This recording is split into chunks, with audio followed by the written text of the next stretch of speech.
Pan India star Prabhas, sensational director Sandeep Reddy Vanga కాంబినేషన్లో Spirit అనే cinema రాబోతున్న సంగతి తెలిసిందే. ఈ మూవీపై ఆడియన్స్ ఎక్స్పెక్టేషన్స్ పీక్స్ లో ఉన్నాయి. అందుకే ఎలాంటి అప్డేట్ వచ్చినా సరే సోషల్ మీడియా షేక్ అవుతోంది. ఇటీవల హీరోయిన్ విషయంలో ఎంత పెద్ద రచ్చ జరిగిందో చూసాం.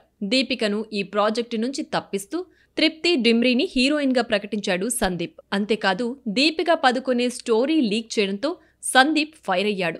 ఆమెపై ఇండైరెక్ట్ గా కౌంటర్ ఇస్తూ ఒక పోస్ట్ చేశాడు. ఫైనల్ గా ఇప్పుడు షూటింగ్ కు రెడీ అవుతోంది స్పిరిట్. త్వరలోనే ఈ సినిమా షూటింగ్ ప్రారంభం కానుంది. ఇప్పటికే మ్యూజిక్ సెట్టింగ్స్ కూడా మొదలయ్యాయి. రాజాసాబ్, ఫౌజీ షూటింగ్ పూర్తి చేసిన వెంటనే ప్రభాస్ స్పిరిట్ షూటింగ్ లో జాయిన్ అవ్వనున్నాడు. అయితే తాజాగా ఈ సినిమా నుంచి ఊహించని న్యూస్ ఒకటి వైరల్ అవుతోంది. ఈ ప్రాజెక్ట్ ను 2 భాగాలుగా రూపొందించే ఆలోచనలో ఉన్నాడట సందీప్. ఇదే నిజమైతే ప్రభాస్ ఫ్యాన్స్ కు పండగేనని చెప్పాలి. ఇప్పటి వరకు డార్లింగ్ 2 భాగాలుగా చేసిన సినిమాలో బాహుబలి 2 పార్ట్స్ భారీ విజయాన్ని అందుకోగా సలార్ పార్ట్ 1 సూపర్ హిట్ అయింది.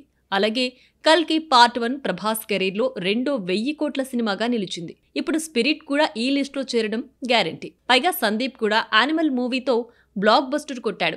ఈ సినిమాకు second part animal park announce చేసిన సంగతి తెలిసిందే. ఇప్పుడు స్పిరిట్ ని కూడా 2 పార్ట్స్ గా ప్లాన్ చేసే ఛాన్స్ ఉందని అంటున్నారు. మరి ఈ వార్తల్లో ఎంతవరకు నిజం ఉందో చూడాలి.